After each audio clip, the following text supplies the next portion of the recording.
শুভ শুভ বাবা। আচ্ছা, আজকে আমাদের 3 নাম্বার 3 নাম্বার ক্লাস নাকি? আহ, যখন যেরকম করে মাথায় ধরো, যখন যেটা মনে হয়েছে আমি সেটা সেভাবে লিখে গেছি জিনিসগুলা। পরে যখন মানে লেখার পর আর কি, হ্যাঁ, আমি করতাম কি, যখন যেটা মাথায় আসে তখন সেটা আমি মোবাইলে নোট করে রাখছি যে আচ্ছা হ্যাঁ ঠিক আছে, এটা এরভাবে চিন্তা করা যায় বা এরকম কিছু একটা। তো এরপরে দেখা গেল কি জিনিসগুলোরে, যদি এর মধ্যে কিছু জিনিস আসছে রিপিট হয়েছে, ধরো টাইম নিয়ে কথা বলছি বা টাইম নিয়ে রিয়েলাইজেশন হয়েছে, যখন যেরকম হয়েছে তখন সেভাবে লিখছি। তো যে জিনিসগুলো আসছে ওইগুলোর যদি আমি সেগ্রিগেট করে ফেলি, তাহলে দেখা যায় যে এখানে 5টা, হ্যাঁ, 5টা ক্যাটাগরিতে জিনিসগুলোর আমরা বা আমি ভাগ করতে পারি।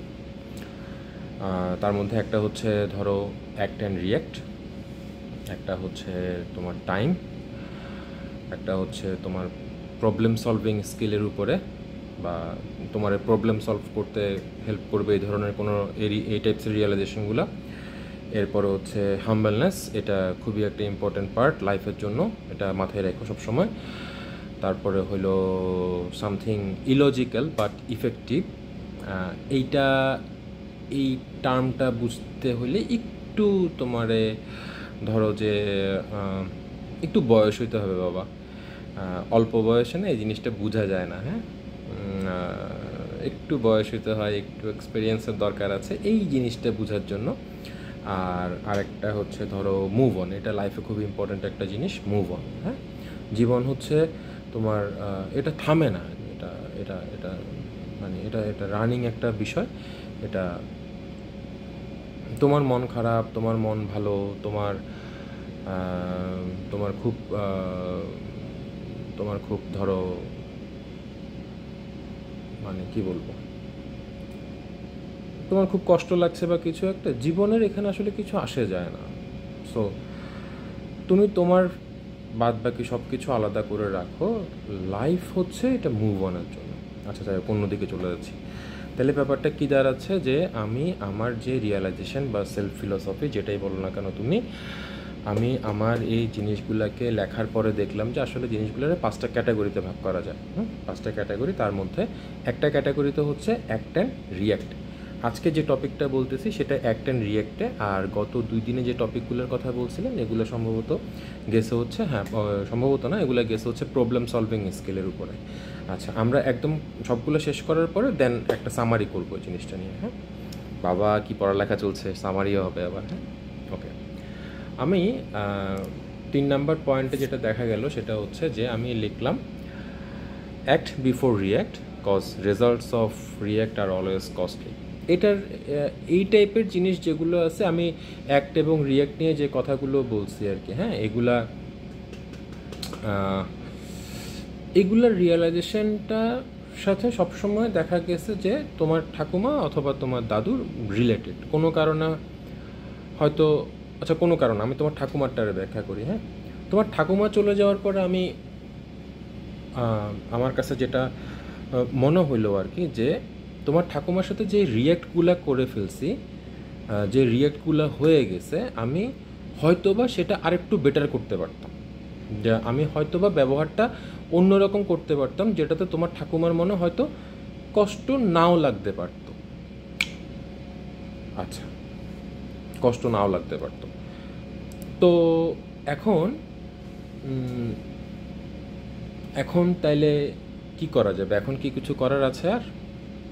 এখন তার কিছু করার নেই।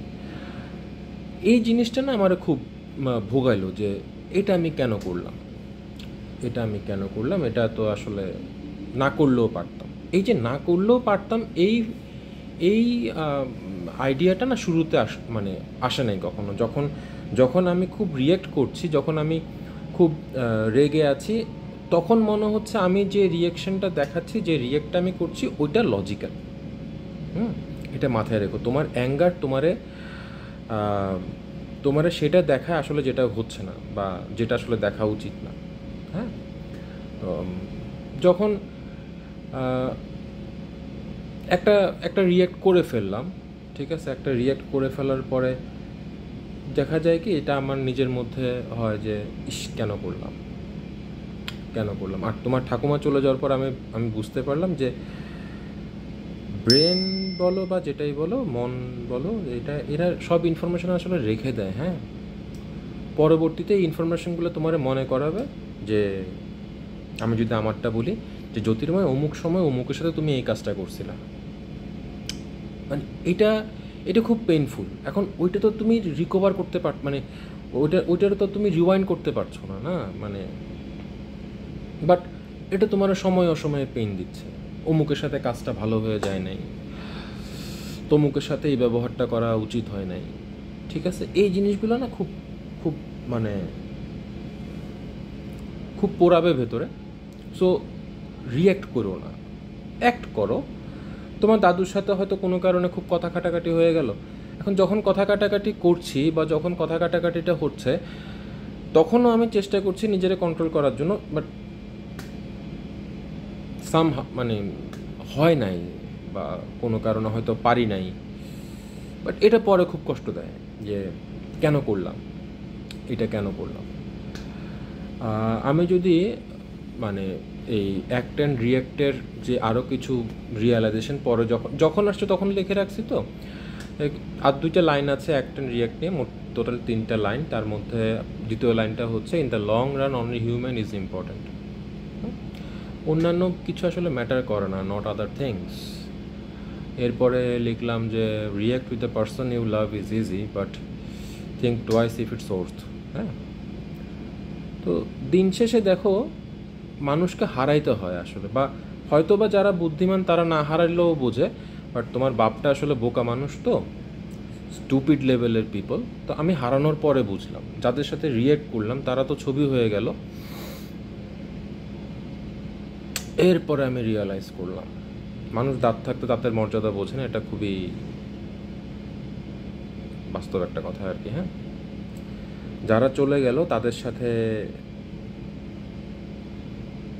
হয়তো আর একটু ভালো করতে পারতাম। তো এই যে যন্ত্রণাটা, এই যে একটা আফসোস, এটা আমার চিতায় ওঠার আগ পর্যন্ত ভোগাবে, বা যতদিন আমার স্মৃতি যতদিন আছে ততদিন আমার ভোগাবে। কি এই ভোগান্তিটা না, এটা চাইলে অ্যাভয়েড করা যাইতো, তাই না? এখন তখন রিয়েলাইজেশনটা হয় নাই, এখন হচ্ছে। বাট এখন রিয়েলাইজেশনটা হয়ে আসলে লাভ নাই। ওকে ফাইন, তোমার ফাদার ধরা খাইছে, তুমি ধরা খাইও না অ্যাটলিস্ট। এটার জন্য তোমার মেসেজগুলি দেওয়া। রিয়্যাক্ট করো না বাবা, রিয়্যাক্ট করো না, অ্যাক্ট করো। অ্যাক্ট খুব কাজের। যেটা ভালো না লাগলে বা কোনো কিছু পছন্দ না হলে প্রয়োজনে সেখান থেকে সরে আসো, ইফ তোমার কাছের মানুষজন সেখানে ইনভলভ। বাট রিয়্যাক্ট করো না, এটা খুব বেশি হেল্পফুল হয় না আসলে। হ্যাঁ, আর দিন শেষে ইটস এ ভেরি লিমিট, মানে এটা খুব অল্প সময়ের একটা জার্নি। তো আমরা মনে করি যে আমরা বোধহয় কিয়ামত পর্যন্ত এখানে থেকে যাব। তো খুব অল্প সময়ের জন্য এখানে আসা, আমরা রিয়েক্ট না করে জিনিসটাকে অ্যাভয়েড করা যায়, খুব বেশি ম্যাটার করে না আসলে, এটা অ্যাভয়েড করা যায়। ট্রাই করো রিয়েক্ট না করার জন্য। এটা আমার রিয়েলাইজেশন, আমার এক্সপিরিয়েন্স বলে react always painful, react always painful. প্রয়োজনে চুপ থাকো, প্রয়োজনে অ্যাভয়েড করো, প্রয়োজনে অন্য কোনো ভিন্ন টপিক বা ভিন্ন কোনো কিছু জাস্ট বোকার অভিনয় করো প্রয়োজনে, এটাও কাজে দিবে। বাট রিয়েক্টটা আসলে যেটা হয়, হয়তো বা ওই সময় তুমি ঠিক ছিলা, বাট যদি দেখা যায় যে যার সাথে রিয়েক্ট করছো ওই লোকটা যখন দুনিয়াতে থাকবে না, বা সেই মানুষটা তুমি যখন মিস করবা, তখন তুমি ওই সময় কারেক্ট ছিলা কি ছিলা না সেটাও আসলে খুব বেশি ম্যাটার করে না। তোমারে ওই যন্ত্রণা থেকে মুক্তি দিবে না তোমার যে আমি রিয়েক্ট না করলেও পারতাম, আমি রিয়েক্ট না করলেও পারতাম।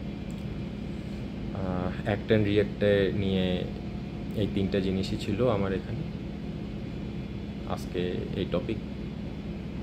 ভালো থেকো, রিয়েক্ট করো না, ঠিক আছে? আর কি, প্রতিদিন কতগুলো বকবক করতেছি তোমার জন্য। হ্যাঁ, ভালো থেকো।